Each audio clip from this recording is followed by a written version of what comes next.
Hey guys, how's it going? Welcome back to another FIFA 22 tactic video, and today we are going to be going over an updated version of the 4-2-2 post patch. Obviously, patch came out not too long ago and the gameplay has changed a little bit. You know, some things have changed. For example, finesse shots have been nerfed a little bit and some of the bits and pieces have changed as well. Some people love the patch since the patch, some people love the gameplay, some people don't. For me, I've noticed a little bit of delay in my gameplay and just a few little areas that I still think the game needs to change. I think there's always going to be some area of the game that's not quite right, but I still think there's a few areas that still need improving in my opinion. But generally, the gameplay is probably the best it has been for the last couple of years, and I think the game in general is in a good spot, barring menu content, which has been pretty poor. So today I wanted to do an update on the 4-2-2, obviously one of my favorite formations in the game. So today I'm going to give you my updated tactics and instructions that have changed, along with a few other bits and pieces. Now, going into the tactics, these are the tactics that I've actually settled on now with the 4-2-2 and what I've changed to. And the importance of the reason why things change is because obviously as the game changes, certain things that were working maybe pre-patch maybe aren't working and as effective post-patch. So now we've updated a few things. Now, defensive style is one of those things that has stayed exactly the same, still playing on balance, and the width as well is pretty much the same. I haven't really found a situation regarding any formation where I find the defensive width to be something that is useful. I think if anything, you'd prefer to be a little bit narrower rather than wider, because generally, you know, you would rather your formation be a little bit more compact and leave a little bit of space out on the wing, because, you know, crossing isn't super overpowered unless you have 3 men at the back post. So if anything, you want to go slightly narrow on the defensive width. Maybe you're going to still have that out ball for your opponent, still going to have that switch play, but he's going to have that ball on anyway. So, you know, you kind of may as well just have a compact midfield and let them have the space out wide, because it's not as threatening out wide. In terms of depth, this is definitely something that has changed, and for me personally, really does change depending on, I guess, the confidence. At the moment, I've been changing my depth quite a lot. You know, sometimes I've been up near around about 70, sometimes I've been back down around about 50. Now, the problem I have with going shorter is my strength is attacking. That's the strength of my game, is my attacking. So I find that when I go deeper, I'm a little bit more solid defensively, but I find it's a lot harder to score and create goals. But I think a lot of people are starting to play like this. A lot of people are starting to play quite deep. A lot of people are starting to have quite a lot of men behind the ball, and it's becoming quite difficult to get to break them down, and then you get countered. So, but for me, I like to play on around about sort of 58 to 65, something like that. It's quite specific, but that's kind of the depth that I like to play on, because I like to be on the front foot.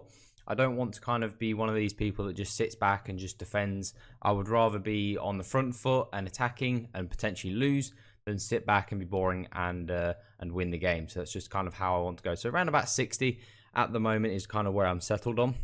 In terms of build-up play, we have changed to long ball. Now, I was playing on slow build-up. Now, one of the problems that I had with slow build-up was I was just finding I liked having lots of possession, and I'm finding that I'm still having lots of possession, but it was just everything was too slow. And the problem with slow build-up is it allows anyone who is playing defensive, it allows their team to get back into shape, because you're taking a long time to build the play up. So if they drag, let's say, a striker and a midfielder out of position, there's now space to be exploited. But if you're playing on slow build-up, you know, you're going to allow them to get back into position. And that's maybe one of the reasons why I'm finding when I've been playing, sometimes people have been hard to break down, maybe because the space has been there, but because the build-up play has been slow. But I still think this is very, very good. But I've been changing to long ball. Obviously, now I've got some better players up front. We've got Son and Mohamed Salah up top. I've got some proper pace up front. And long ball was my favourite way to go for pretty much every formation last year. And I still think it is a very good thing. So I've been trying this out for the last sort of 10, 15 games. And I've been having a lot more success, you know, akin to what my success normally is in FIFA. So I'm very pleased with that. And in terms of chance creation, this one for me is one that still needs the most working out, I think, because possession has its points. But again, the way that people are playing FIFA at the moment is quite defensive. So if you play on possession, you know, I find I have lots of possession anyway, so I don't really need to be using this. Forward runs is just you asking to be counter-attacked 24/7. And direct passing is probably, I would say, the one to go for. However, sometimes, again, when you get into that final third, your attackers and your midfielders, they all run in behind. And the problem is, if you don't pass the ball, you know, now all of your players have ran offside or are behind the midfield and you have no one to pass the ball to, and then you have to end up going backwards anyway. So I've kind of decided to go for balanced. I know it's a little bit boring, but I think this just gives you the best of all of the options that are there. You know, sometimes your players will make runs in behind, sometimes they'll stay short, and I found that combination of balanced and long ball at the moment has been pretty successful. Now, this may change, obviously, going forwards, depending on if we get another patch, but at the moment, this is where I'm liking it right now. Offensive width, again, pretty standard. I've gone for around about 55. You know, it's quite a narrow formation anyway with the 4-2-2, so there's no point going super wide. And again, when you go wider on your offense, you know, it's just going to open you up a lot more. But I don't want to go too narrow, because if you go too narrow, it's going to become quite predictable when you're playing. You're just going to be obvious that you're going to be passing the ball on the inside all the time. You know, your players are going to get on top of one another, so you don't want to go too narrow, but 55 just gives us a little bit of width in there, doesn't make it too narrow. Players in the box on 6, corners on 3, because there are a good few ways to score corners at the moment. You know, the good little corner technique that is quite well known, and that is definitely able to get you a couple of goals, you know, per weekend league potentially. So you want to have a couple of players in the box, and then obviously none for free kicks. In terms of instructions, Donnarumma, of course, on comes for crosses and sweeper. Keeper Van Dijk and Marquinhos, 2 amazing centre-backs, of course, both on stay back while attacking. Now, this is one of the areas that frustrates me personally. As somebody who is quite attacking, as any of you guys know, the way I like to build my tactics, I like to go quite attacking. And we're unfortunately going to have the fullbacks on stay back while attacking. Now, early on in the game, it was very possible to play it on balanced.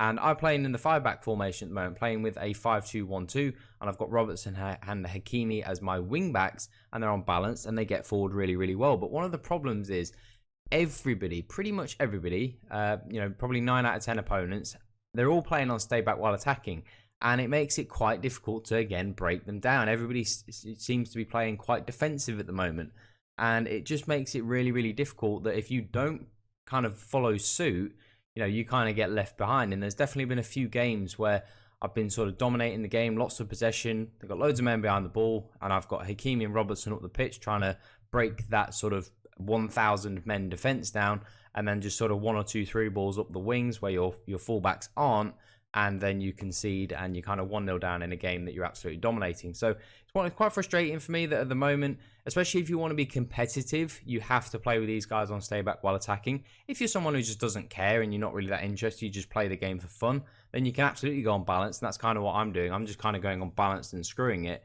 But if you are someone who wants to compete at a good level, you will unfortunately have to have these guys on stay back while attacking, which does kind of suck. In terms of Makalele and Fabinho, both got them on cut passing lanes, stay back while attacking, and cover centre. Now, something I do definitely want to try out going forwards is on the positioning freedom with these CDMs. I do want to give them a go on free roam and see how that tactic works, because I do think that sometimes, not too much, especially if you've got lots of possession, but if you don't have a lot of possession, maybe if someone's pressing you, having these guys on free roam might be quite clever, because they're going to drift around a little bit more. It's going to give you a little bit more of a passing option for your CDM. So that definitely needs a little bit more testing.